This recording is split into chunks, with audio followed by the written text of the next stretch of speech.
Good morning everyone. Hope you all are doing well and once again welcome back to खुशी family vlogs. तो जी अभी time हुआ है सुबह 7 सवा 7 के आसपास का और आज मंगलवार है, बच्चों की छुट्टी है, 13 सितंबर है। कल हाफ ईयरली एग्ज़ाम था 12 तारीख को, इसलिए आज प्रिपरेटरी लीव है। और ये जो हम लोग राशन लेके आए थे लास्ट वीडियो में मैंने आप लोगों के साथ शेयर किया था, तो 2 दिन हो गए हैं ये ग्रॉसरी लेके आए हुए। और ये बचा हुआ सामान है, ग्रॉसरी इस महीने का मैंने ख़रीद लिया था बट कुछ सामान रह गया था जो स्पार में नहीं मिला था, तो ये मैं रिलायंस से लेके आई हूँ। और ये 2 दिन से मुझे टाइम नहीं लगा था, इसी तरीके से बैग में ही रखा था। अभी बच्चे सो के नहीं उठे हैं, तो बस इस वजह से मैंने सोचा कि जब तक बच्चे सो के उठते हैं तब तक फटाक से मैं इनको अरेंज करके रख दूंगी और जो स्टोरेज का है उनको स्टोर करके रख दूंगी। चाय पानी हमारा दोनों सास बहू का हो गया है। हम लोग ना फ्री बैठ के गप्पे मार रहे थे, तो बस मुझे यही हुआ कि अभी बच्चे सो के नहीं उठे हैं, तो बजाय फ्री बैठ के गप्पे मारने से साथ साथ थोड़ा सा काम कर लिया जाए। और आज खुशी का बर्थडे भी है, 13 सितंबर है, तो बस बच्चे उठ जाएंगे उसके बाद तो वैसे ही शेड्यूल बिजी होना है, क्योंकि आज छुट्टी भी है बच्चों की। तो थोड़ा सा ये है कि खुशी के पापा भी घर पे नहीं है, तो बच्चों को थोड़ा सा मुझे स्पेशल फील कराना पड़ेगा। गाड़ी भी नहीं है क्योंकि मेरी कार खुशी के पापा लेके गए हैं और खुशी के पापा वाली कार मैं ड्राइव करती नहीं हूँ। तो बस यही है कि अपना जो भी बच्चे उठेंगे तब तक मैं फटाफट मोटा मोटा काम निपटा लूँगी और उसके बाद बच्चे जो भी बोलेंगे आज वो मैं खुशी की पसंद का सब बनाने वाली हूँ। अच्छा, मुझे कमेंट्स आ रहे थे कि अचानक से आपकी मदर इन लॉ को क्यों आना पड़ा, ऐसा क्या हुआ कि सुबह 6 बजे जाके आपको आपके हस्बैंड को आपकी मदर इन लॉ को लाना पड़ा। तो जी ऐसा कुछ भी नहीं हुआ है। और मेरे हस्बैंड जब भी घर जाते हैं तो वो मोस्टली 6 बजे ही जाते हैं। हम लोग अगर पूरी फैमिली को जाना होता है, सबसे पहली चीज़ तो आप लोगों ने बहुत रेयर चांस होगा कि आपने देखा होगा कि हम लोग चारों लोग इकट्ठे जाते हैं। उनको टाइम नहीं मिलता है, उनका शेड्यूल बहुत बिजी रहता है और टाइट शेड्यूल में से घर के लिए टाइम निकालना, अपने काम को भी मैनेज करना, सब चीज़ें इंसान को देखनी होती हैं। तो बस इसी वजह से बस वो सुबह 6 बजे जाते हैं। तो सुबह 6 बजे यहाँ से निकलते हैं, 6:15 6:20 तक घर पहुँच जाते हैं। वापस आते आते वो 10 10:30 11 11:30 लास्ट 12 बजे तक आते हैं और फिर सेकेंड हाफ में वो अपना ऑफिस चले जाते हैं। तो दोनों ही चीज़ें बहुत अच्छे से मैनेज हो जाती हैं। तो बस इसी वजह से मम्मी को वो गए थे तो साथ साथ ले आए, क्योंकि मम्मी को आए बहुत टाइम हो गया था। और जो मेरे बहुत पुराने व्यूअर्स हैं वो बहुत टाइम से बोल रहे थे कि दीदी मम्मी को बुला लो, दीदी आंटी को बुला लो, दीदी माता जी को बुला लो, दीदी मौसी को बुला लो, हमें देखे बहुत टाइम हो गया है। तो बस इसी वजह से, और हमें भी बहुत टाइम हो गया था, मम्मी आई नहीं थी, तो हमें भी लग रहा था। और पीछे काफ़ी बार हम लोगों ने मम्मी को बोला कि आप चलो चलो, बट कुछ एक चीज़ें घर में इस तरीके की हो गई कि मेरी ननंद की सास एक्सपायर हो गई, तो तब भी मम्मी नहीं आ पाई। उसके बाद फिर मम्मी के ही फैमिली में कोई एक्सपायर हो गए थे, तो उसकी वजह से, तो इस तरीके के बहुत सारी चीज़ें चल रही थी, तो मम्मी नहीं आ पा रही थी। बस यही रीज़न है कि मम्मी को हम ले आए। और यहाँ पे मैंने साथ साथ काट दिए मम्मी के लिए सेब, क्योंकि चाय पिए हमें कम से कम आधा पौना घंटा हो गया है और नाश्ता तो बनेगा जब बच्चे उठेंगे तब। तो मैंने कहा तब तक मम्मी एक सेब खा लेंगी, तो ये है कि भूख ज़्यादा नहीं लग पाएगी। और सुबह सुबह मम्मी वैसे भी रोटी खाती नहीं है, तो हम लोग यही करते हैं कि फ्रूट काट के दे देते हैं, तो अपना फ्रूट ले लेती हैं। अच्छा, एक और जो कमेंट बहुत ज़्यादा आ रहा है कि आपके हस्बैंड आपकी वीडियोस में नहीं दिखते हैं, कि आपके हस्बैंड आपके साथ नहीं रहते हैं, आपके हस्बैंड आपके साथ रहते हैं तो वीडियोस में क्यों नहीं आते हैं। तो जी उनके ना आने का रीज़न उनका डिपार्टमेंट है। उनका डिपार्टमेंट उनको परमिशन नहीं देता सोशल मीडिया में इन्वॉल्वमेंट की। तो बस यही एक छोटा सा रीज़न है कि मेरे हस्बैंड को मैं वीडियोज़ में नहीं लेती हूँ और मेरे हस्बैंड मेरी वीडियोज़ में नहीं आते हैं। बाकी मेरे हस्बैंड हमारे साथ ही रहते हैं, हम लोग सब लोग इकट्ठे ही रहते हैं। अलग कहाँ जाएंगे यार, आप लोग ये सोचो, मेरे हस्बैंड हमसे अलग कहाँ रहेंगे। तो बस यही एक छोटा सा रीज़न है। और यहाँ पे जो दालें हैं, पोहा मैं लेके आई थी जो कि स्पार में नहीं मिला था। स्पार में ना ग्रॉसरी आइटम्स में क्या है कि वो लोग अपना ही ब्रांड पैक करके रखते हैं, खुला जो राशन होता है उसी को अपने ब्रांड में पैक करके रखते हैं। चावल भी मुझे स्पार में नहीं मिला था और उसी दिन से हम लोग 1-1 किलो का पैकेट ऑनलाइन मंगा के खा रहे थे, क्योंकि चावल मेरे घर में दिन में एक बार ज़रूर बनता है। मुझे और खुशी को चावल बहुत पसंद है। लकी और लकी के पापा चावल नहीं खाते, लकी खा लेता है बट उतना खुश होकर नहीं खाता है। और यहाँ चावल का बैग खाली हुआ तो मैं साथ साथ जो भी पैकेट्स खाली हुए हैं कूड़ा मैं साथ साथ इसमें डालती जाऊँगी। हालांकि अभी मेरी हेल्पर आई नहीं है, हेल्पर आएगी वो साफ़ सफाई करेगी, बट फिर भी ये है कि ज़्यादा गंदा ना हो, मुझे भी काम करने में आसानी हो जाए, तो साथ साथ मैं जितना भी हो पा रहा है साथ साथ निपटा रही हूँ। यहाँ जो भी सामान मुझे डब्बों में डालना था, चीनी है, चावल है, दालें हैं, पोहा है, काजू है, तो वो मैंने सब डब्बों में डाल दिया है। और सारा जो भी डब्बों का सामान है वो मैं किचन में इकट्ठा कर लूँगी, ताकि मुझे ऑर्गेनाइज़ करने में थोड़ा सा इजी और कन्वीनियंट रहे। अब आप सोचोगे सामान मैंने खाली किया, उससे पहले हाथ नहीं धोए। अब मैं खाली करने के बाद हाथ धो रही हूँ। तो जी हाथ मैंने पहले भी धोए थे, लेकिन मैं सूखी हुई लाल मिर्च लेके आई थी, मैंने वो डब्बों में डाली है। और मैंने पहले भी आप लोगों के साथ शेयर किया है कि मिर्च से, लहसुन से मुझे हाथों में एलर्जी है, तो इसी वजह से मैंने डेटॉल से हैंड वॉश करके और हाथों में तेल लगा लिया है। और बड़े बड़े डब्बे सारे मैंने नीचे ऑर्गेनाइज कर दिए हैं। बचे हैं ये छोटे वाले डब्बे, तो ये दूसरी साइड का जो कंपार्टमेंट है मेरा, इसमें मैं ये डब्बे सारे अरेंज करने वाली हूँ। और ये जो येलो ढक्कन के गोल मटके जैसे आप डब्बे देख रहे हो ना, ये गोवर्धन घी के डब्बे हैं। और मैं यही घी लेके आती हूँ दाल वाल में छौंक लगाने के लिए, काफ़ी अच्छा घी है। तो इसमें यह है कि जब ये खाली हो जाता है तो मैं इनको मांज के इसमें सामान रख देती हूँ। और सबसे बड़ी चीज़ होती है ना, इस पर जो प्लास्टिक की रैपिंग होती है वो आसानी से कट जाती है, तो पता भी नहीं चलता है कि घी के डब्बे हैं देखने से। अच्छा, एक कमेंट जो सबसे ज़्यादा आ रहा है कि दीदी आप रात को कितने बजे सोते हो कि आप सुबह जल्दी उठ पाते हो। तो जी रात को मेरा सोने का कोई भी टाइम नहीं होता है, मेरा फिक्स टाइम नहीं है, क्योंकि मेरा सोने का शेड्यूल डिपेंड करता है मेरे हस्बैंड के ऑफिस से आने पे। सम टाइम होता है कि वो जल्दी आ जाते हैं, 7 बजे भी आ जाते हैं, 5 बजे भी आ जाते हैं, 8 बजे भी आ जाते हैं। उनकी ड्यूटी ओवर होने का ऐसा कोई फ़िक्स टाइम नहीं है कि हाँ उनके ऑफिस आवर्स इस टाइम से इस टाइम तक है।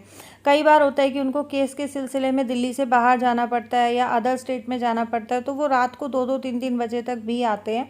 तो जब वो आते हैं उस टाइम मुझे उनको खाना बना के देना होता है। तो बस मेरा सोने का जो शेड्यूल है, टाइमिंग है, वो उनके ऑफिस से आने के ऊपर डिपेंड होता है। लेकिन मेरा जो मॉर्निंग में उठने का टाइमिंग है वो सुबह बच्चों के स्कूल जाने के हिसाब से मेरा शेड्यूल्ड है कि मुझे सुबह 5 बजे उठना ही उठना है। कई बार ऐसा होता है कि हस्बैंड जल्दी आ जाते हैं, तो मैं मॉर्निंग में 4:30 बजे भी उठ जाती हूँ। तो 4:30 बजे उठने से क्या रहता है कि बच्चों के स्कूल जाने से पहले 2 लॉट मशीन के धुल जाते हैं, तो मैं जल्दी फ्री हो जाती हूँ। उससे मुझे दिन में रेस्ट करने का टाइम मिल जाता है, क्योंकि 10 बजे के आसपास मेरी हेल्पर जाती हैं।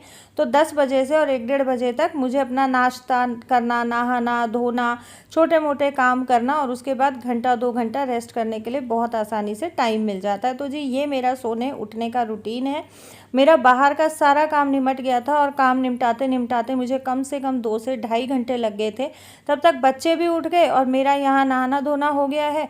कपड़े जो है मैंने सुबह ही मशीन का लॉट लगा दिया था। अच्छा, एक और कमेंट आया था कि दीदी आप मशीन में पैंटें उल्टी करके डाल रहे हो, और इससे क्या कपड़े ज़्यादा अच्छे से साफ़ होते हैं। तो जी मशीन में कपड़े उल्टे करके धोने का रीज़न ये है कि जो हमारे छोटे कपड़े होते हैं, जैसे बच्चों की जुराबें हो गई, बड़ों की जुराबें हो गई, टावल हैंकी हो गए, या कोई ऐसा किचन का टावल कई बार कपड़ों के बीच में आ जाता है। तो जब हम सारे कपड़े डालते हैं तो कई बार छोटा कपड़ा गलती से कपड़ों के बीच में चला जाता है। और इससे पहले भी कई बार मेरे साथ हुआ है, जैसे डार्क कलर की पैंटें होती हैं, मैंने सीधी डाल दी हैं, जो फॉर्मल पैंट होती हैं वो उस रुएं को पकड़ लेती हैं और पूरी पैंट ख़राब हो जाती है। उल्टी करके पैंट मशीन में डालने से पैंट रुआं नहीं पकड़ती है और ख़राब होने का भी डर नहीं रहता है। तो जी अभी टाइम हो गया है 11:30 बजे का। दोनों बच्चे नहा लिए हैं। मैं नाश्ते की तैयारी कर रही थी, लेकिन तब तक बच्चों के लिए केक और नाश्ता आ गया है। चॉकलेट है, खा लियो जब कौन सा मंगाया था? चॉकलेट वही वाला मंगाया था ना, मेरा बर्थडे, और केक हमने चॉकलेट मंगा रहे हैं। वाओ, चोको चिप केक मंगा दे, फोटो देखो और इसको जाके दे। इसमें है चोको चिप वाली, तो ये देख। दटोई सही सही। वैसे भी केक तो तू खाती नहीं है। मैं सोचा बटर स्कॉच केक आएगा, मैं भी खाऊंगी। वो फ्रूट केक में भी ऐसे ही कहा था खा लूंगी मैं पूरा। तो केक वो तो मैंने पास कभी को नहीं क्या खाया था ना, देखना। अरे जब कर दे ना, दर्द कोई नहीं, बटर स्कॉच भी मंगा लेंगे। और नाश्ते के लिए आई हैं समोसे और कचौरियाँ, और केक भेजा है खुशी के पापा ने, कचौरियाँ भी खुशी के पापा ने भिजवाई हैं। ऑफिस का एक लड़का अभी दे के गया है। मैं नाश्ते में बनाने वाली थी चीला बेसन का। चटनी मैंने बना ली थी और प्याज मैंने चॉप करके रखा हुआ था, सिर्फ बेसन घोलना बाकी था। बेसन घोलने ही जा रही थी, उतनी देर में डोरबेल बज गई, और हमें नहीं पता था कि खुशी के पापा ने ऑफिस के लड़के को बोला हुआ है। हमें एकदम से सरप्राइज़ मिला है। खुशी सुबह से ही कर रही थी, पापा भी नहीं है, गाड़ी भी आप नहीं लेके जाओगे तो केक का क्या होगा, और मैं बस बोलने ही वाली थी कि ठीक है पापा को फ़ोन करके बोल दो, ऑफिस से किसी को बोल देंगे दे जाएगा। इतनी देर में तो हमारे गेट की डोरबेल बज गई। और केक आया है, चॉकलेट केक हम लोगों ने फ्रिज में रख दिया है, केक शाम को ही काटेंगे। और यहाँ बस मैं लगा रही हूँ बच्चों की नाश्ते की प्लेट। अच्छा, समोसे कचौरी मैं नहीं खाती हूँ, मम्मी भी नहीं खाती है, तो समोसे आए हैं मेरे लिए और मम्मी के लिए। यहाँ मैं बना रही हूँ लस्सी सबके लिए, क्योंकि देखो भाई हमारे यहाँ ना बिना लस्सी के काम नहीं चलता है, दही लस्सी चाहिए ही। अच्छा, आप लोग फिर से बोलो कि दीदी ये लस्सी नहीं होती है, छाछ होती है, तो उससे पहले मैं आप लोगों को बता दूँ कि हमारे यहाँ इसको लस्सी ही बोला जाता है। पंजाब में मीठी लस्सी को लस्सी कहा जाता है, वैसे हरियाणा में लस्सी को जिसको आप छाछ बोल रहे हो उसको सीत कहा जाता है, लेकिन हम लोग सीत नहीं बोलते, लस्सी ही बोलते हैं। और यहाँ मैं लग गई हूँ लंच की तैयारी करने। लंच में आज मैं बहुत ख़ास कुछ बनाने वाली हूँ और खुशी की फेमस डिश, फेवरेट डिश है दोनों ही।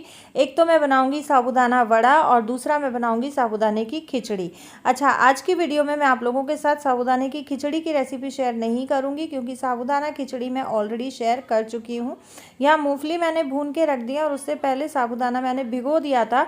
और साबूदाना देखें आप, इतने इस स्टेज तक साबूदाना भीगा हुआ होना चाहिए कि हम हाथ से मसलें तो वो आसानी से मसला जाए। यहाँ पे साबूदाने में मैं ऐड करने वाली हूँ हरी मिर्चें और ड्राई फ्रूट डालूंगी मैं बहुत सारा। ये काजू और बादाम का पाउडर है।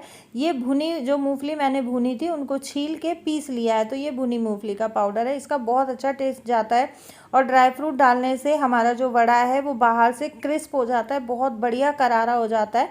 आलू हम इसमें मैश करेंगे तो आलू मैश करने से अंदर से साबूदाना वड़ा बहुत सॉफ्ट रहता है। बहुत अच्छे से इसको मैश करेंगे, मैश करके और इसको एक डो जैसा हम रेडी कर लेंगे। अच्छा, एक और किसी ने पूछा था कि दीदी आपने अपने दूसरे चैनल पर वीडियोस डालना बंद क्यों किया था।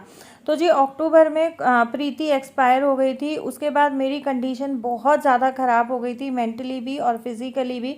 तो मैं उस सिचुएशन में नहीं थी कि मैं वीडियो शूट कर पाऊँ, तो वो चैनल मैंने छोड़ दिया था। लेकिन 4 महीने के बाद, लगभग 4 महीने के बाद जब मैंने यूट्यूब पे बहुत हिम्मत करके कमबैक किया, मेरे फ्रेंड्स ने मुझे बहुत समझाया, मेरे बच्चों ने समझाया, मेरे हस्बैंड ने समझाया, मेरी फैमिली ने समझाया, तो मैंने वापस से यूट्यूब पे कदम रखा और मैंने उस चैनल पे वीडियोस पोस्ट की थी। मैंने 2-3 वीडियोस उस पर पोस्ट की थी, लेकिन वो चैनल मेरा फ्रीज़ हो चुका था, क्योंकि 4 महीने कंटिन्यूअसली मेरे उस चैनल पे कोई भी कंटेंट नहीं गया था। इवन मैंने एक शॉर्ट वीडियो तक उस चैनल पे नहीं डाली थी।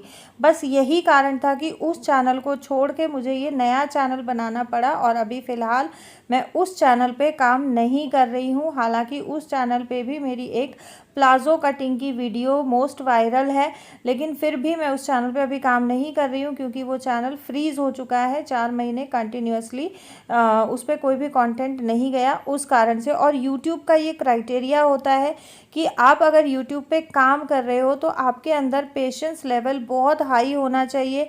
आपको अपने काम में रेगुलरिटी रखनी है। अगर आप इर्रेगुलर हो जाते हो तो यूट्यूब आपके कंटेंट को पीछे फेंकना शुरू कर देता है। देखिए, सब लोग बोलते हैं कि यूट्यूब हमें सपोर्ट नहीं करता है। यूट्यूब हर किसी को सपोर्ट करता है, यूट्यूब हर किसी के कंटेंट को प्रमोट करता है, लेकिन वो आपके हाथ में है कि आप उस कंटेंट को किस तरीके से और कितना मेंटेन करके रखते हैं। तो यूट्यूब हर किसी को एक चांस देता है और बस ज़रूरत होती है मेहनत करने की, पेशेंस रखने की और रेगुलरिटी बनाए रखने की। अच्छा, अभी टाइम हो गया है शाम के 5:30 बजे का और आप सोचेंगे अचानक से 3 केक कहाँ से आ गए हैं। तो ये जो ऑरेंज नाइफ वाला है ये मॉर्निंग में आया था। बीच वाला चॉकलेट केक है, खुशी के पापा ने अभी भेजा है, क्योंकि सुबह वाला बच्चों को पसंद नहीं आया। और फ्रूट केक भावना लेके आई है। और इन लोगों का वेट करके मैंने बच्चों को तो लंच करा दिया, क्योंकि पहले ये हुआ था कि हम लोग सब इकट्ठे ही लंच करेंगे, बट इन लोगों को कोई काम आ गया, ये सुबह में आने लगे थे, लेकिन वो काम में बिज़ी होने के कारण ये लोग पहुँचे हैं शाम को 5 बजे के आसपास। और उसके बाद फिर हम लोग बैठे, बस थोड़ा नाश्ता पानी किया, गप्पे वप्पे मारे। 5:30 बजे ये हुआ कि केक काटते हैं, बट फिर भावना ने और सबने बोला कि नहीं 6 बजे के बाद केक काटेंगे। तो जी, आप लोगों से यही गुजारिश है कि मेरी बच्ची को बहुत सारी ब्लेसिंग्स दें, कि जो भी वो अपनी ज़िंदगी में पाना चाहती है वो अचीवमेंट्स उसको मिले, जो टारगेट उसने सेट किया हुआ है उस गोल को, उस टारगेट को वो अचीव करे। क्योंकि देखिए, अपनों की दुआएं, अपनों का आशीर्वाद, बड़ों का आशीर्वाद बच्चों के लिए बहुत ज़्यादा मायने रखता है, बहुत ज़्यादा बच्चों को काम आता है। और यहाँ बच्चों की शैतानियाँ शुरू हो गई हैं। मैंने मना किया था लकी को कि केक नहीं लगाना, लेकिन ये देखो पीछे पीछे इनकी प्लानिंग देखो। और इन लोगों ने ना केक लगा के खुशी को बिल्कुल भूत बना दिया। बहुत बुरा हाल इसका देखो आप, बहुत बुरा हाल कर आंटी साफ कर दे रहे हैं यहाँ से। तू साफ करेगा। लकी बस हो गया। आंटी साफ कर दे रहे हैं यहाँ से। खुशी की आँख भी नहीं खुल रही, खुशी आँख बंद कर करके केक खिला रही है। चेक कर दो। अपनी बारी में रोएगा फिर। लगवा देना थोड़ा सा।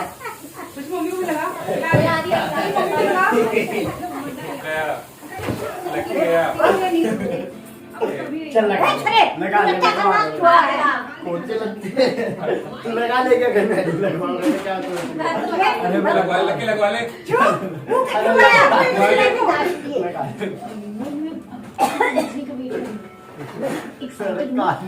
कान में भी लगा दिया तेरा तले।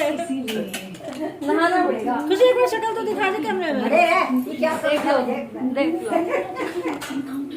दिखा दिखा।